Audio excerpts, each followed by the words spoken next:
ఆకలి దయ్యాల మూలానికి సంబంధించి అనేక ఇతిహాసాలు ఉన్నాయి.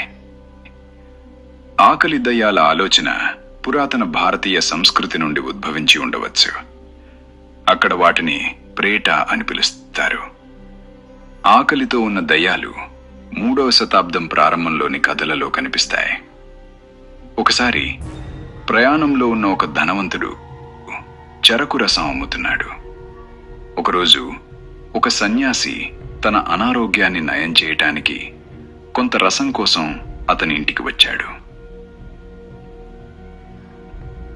ఆ వ్యక్తి వెళ్ళవలసి వచ్చింది కాబట్టి అతను తన భార్యను సన్యాసికి తాను లేనప్పుడు పానీయం ఇవ్వమని ఆదేశించాడు.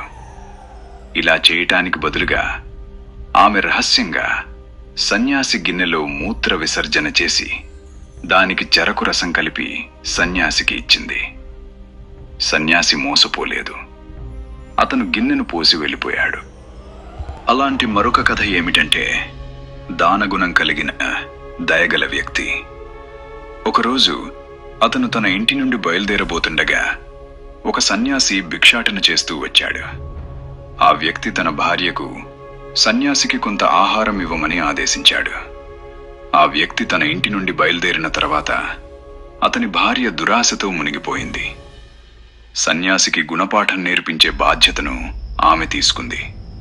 కాబట్టి ఆమె సన్యాసిని రోజంతా ఖాళీ గదిలో ఆహారం లేకుండా బంధించింది.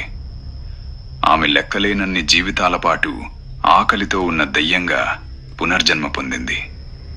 పురాణాలు తరచుగా ఆకలితో ఉన్న దయ్యాల గురించి మాట్లాడుతుంటాయి.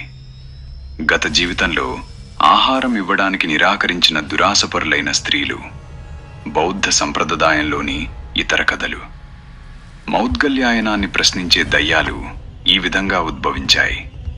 ఒక కథ తన సొంత దురాశ కారణంగా నిరంతరం ప్రజలను తప్పుదారి పట్టించే ఒక దివ్యజ్ఞుడి గురించి చెబుతుంది. అందువలన అతను ఆకలితో ఉన్న దయ్యంగా పునర్జన్మ పొందాడు. ద లెజెండ్ ఆఫ్ మూలియన్, entering the city and seeing 500 hungry దయ్యాలులోని మరొక కథ. వారు నివసించిన నగరంలోని పెద్దల కుమారులు 500 మంది గురించి చెబుతుంది. సన్యాసులు ఆహారం కోసం నగరానికి యాచించడానికి వచ్చినప్పుడు సన్యాసులు తిరిగి వస్తూనే ఉంటారని మరియు చివరికి వారి ఆహారమంతా తీసుకుంటారని భావించినందున కుమారులు వాటిని తిరస్కరించారు. కుమారులు మరణించిన తర్వాత వారు ఆకలితో ఉన్న దయ్యాలుగా పునర్జన్మ పొందారు. జపనీస్ బౌద్ధ మతంలో ఆకలి దయ్యాలు 2 రకాలుగా పరిగణించబడతాయి: గాకి మరియు జికినింకి. గాకి అనేది అసూయపడేలే దురాశపరులైన వ్యక్తుల ఆత్మలు. వారి మర్ద్య దుర్గుణాలకు శిక్షగా ఒక నిర్దిష్ట పదార్థం లేదా వస్తువు కోసం తీరని ఆకలితో శపించబడ్డారు. సాంప్రదాయకంగా ఇది మానవ శవాలు లేదా మలం వంటి అసహ్యకరమైన లేదా అవమానకరమైనది. అయితే ఇటీవలి పురాణాలలో ఇది ఎంత వింతైనప్పటికీ వాస్తవంగా ఏదైనా కావచ్చు. జికినింకి ప్రజలను తినే దయ్యాలు అనేది దురాశపరులైన, స్వార్థపరులైన లేదా దుష్ట వ్యక్తుల ఆత్మలు. వారు మరణానంతరం మానవ శవాలను వెతికి తినమని శపించబడ్డారు. వారు రాత్రిపూట ఇలా చేస్తారు: కొత్తగా చనిపోయిన మృతదేహాలను మరియు చనిపోయిన వారి కోసం మిగిలిపోయిన ఆహార ప్రసాదాలను వెతుకుతారు. వారు కొన్నిసార్లు విలువైన వస్తువుల కోసం వారు తినే శవాలను కూడా దోచుకుంటారు.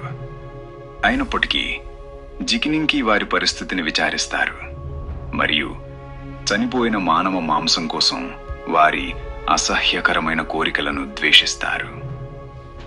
సెగాకి అని పిలువబడే జపనీస్ దెయ్యాలకు ఆహారం ఇచ్చే ఆచారాలను అన్ని జపనీస్ బౌద్ధ సంప్రదాయాలు కూడా క్రమం తప్పకుండా నిర్వహిస్తాయి.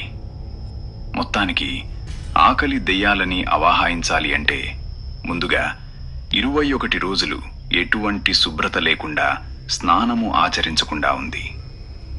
22వ రోజు మీరు నడి ఇంట్లో ఒంటరిగా కేవలం నూలు, కొత్త బట్టలు ధరించి కూర్చుని దీపం నడి ఇంట్లో వెలిగించి మనసులో ఆకలి దెయ్యమా, నాకు కనపడు, నీ ఆకలిని పూడ్చే ఆహారాన్ని తెచ్చాను అంటూ 3 సార్లు అనుకోవాలి.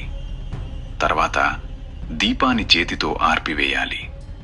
ఇంకా అంటే మీ ముందుకు వచ్చి నిల్చుంటుంది. ఇది చేసే ముందు మీ ఇంట్లో నల్లటి నాటుకోడిని కాల్చి దీపం పక్కన పెట్టడం మర్చిపోకూడదు.